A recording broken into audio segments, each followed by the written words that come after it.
What's up, guys? It's William Jones of Sissy's Log Cabin. Today I'm going to be talking about what has transformed bridal engagement industry and kind of what's the biggest trap that most jewelry stores and most people have fallen into on selling bridal.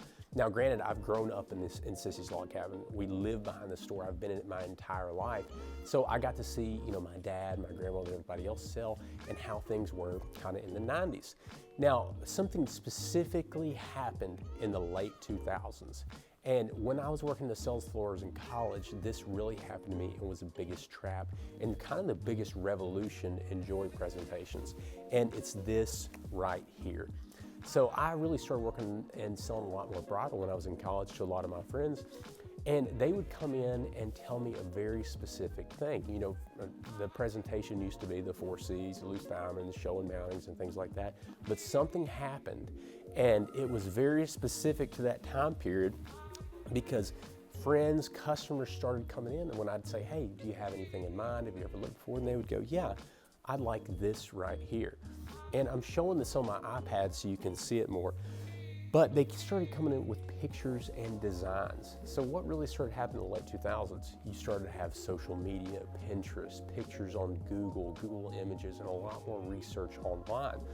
So what would happen is that somebody would come in and they would show me a picture of this, and this is a custom mounting. I found this online, so you may have this in the store.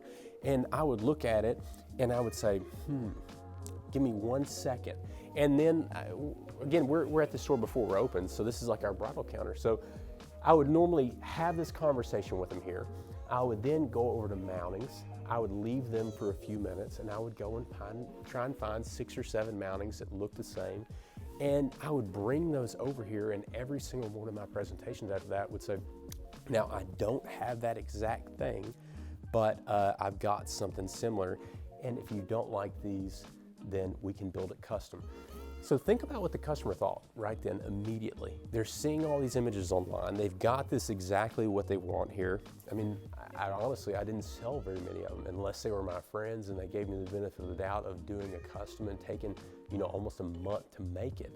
And this really changed a lot of our bridal presentations because I started seeing them on the sales floor. This is how a lot of the newer staff really sold bridal. We were coming in, and what would end up happening is that we would see this, and we would see this completed ring, and we'd go, oh my God, we don't have that.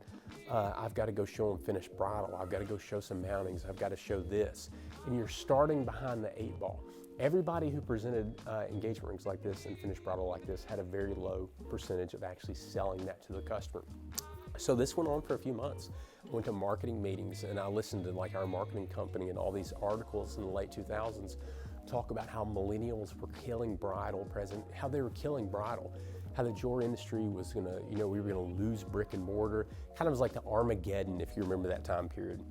And then one time in Christmas that year, I was up here working, and I was working with my Aunt Pat, and I had a friend come in, and same exact thing. Hey, how's it going? Introduced him to bridal and said, hey, do you have anything in mind?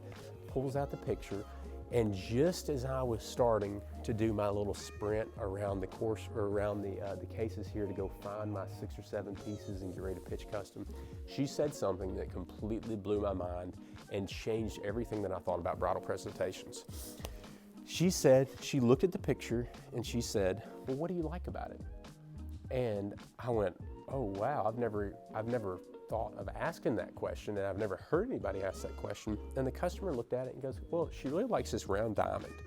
And I went, oh my gosh, she likes a round diamond and not like in my mind, I'm thinking, wow, me as a jeweler with this big background in jewelry and being here for so long, I'm looking at the mill grain work. I'm looking at the bezel setting, the pear shapes, the rounds, everything on it. And in my mind, the first thing I'm going is, we don't have that mounting. That customer came in and was just looking at the round brilliant cut. And it really changed the perception of what we looked at, because think about the differences in that presentation. One person asked, well, what do you like about it? And then the customer said, well, I like the round diamond, and went back there and showed a round diamond. The presentation that I started with, and the majority of people who are newer to the industry who had to really start with these pictures, looked at the entire picture and thought, they really like the entire ring. I've got to find the entire ring. And what we really learned from this was that, what are the chances of us having this custom mounting? They're very low. What are the chances of us having this 1 carat round brilliant cut? They're very high. And so that's really how, things have changed so much in the jewelry industry. Is the customer hasn't changed, it's the information that they're presenting with you. Is that before it was a lot easier and people would come up to you and ask you about the diamond and then go through the mountings and the designs like that. Now you're getting completed pictures and finished bridal brought to you. And it's really changed a lot. I've seen a lot of stores that just show finished bridal. We have a lot of salespeople who at first want to show finished bridal. And if you look at it this way, this really keeps you in front of your customer. It keeps your body language good, and it allows you to stay comfortable like this. If you want to go through, check out all our courses on here, and we really go in depth onto the studies that we've done with Secret Shopping on the differences between selling these and how to sell this the best way. But really, for the customer's best experience, it is to just ask them, what do you like about that? So hope you enjoy these videos. Like, comment, subscribe to all of our channels on here, and follow us for more.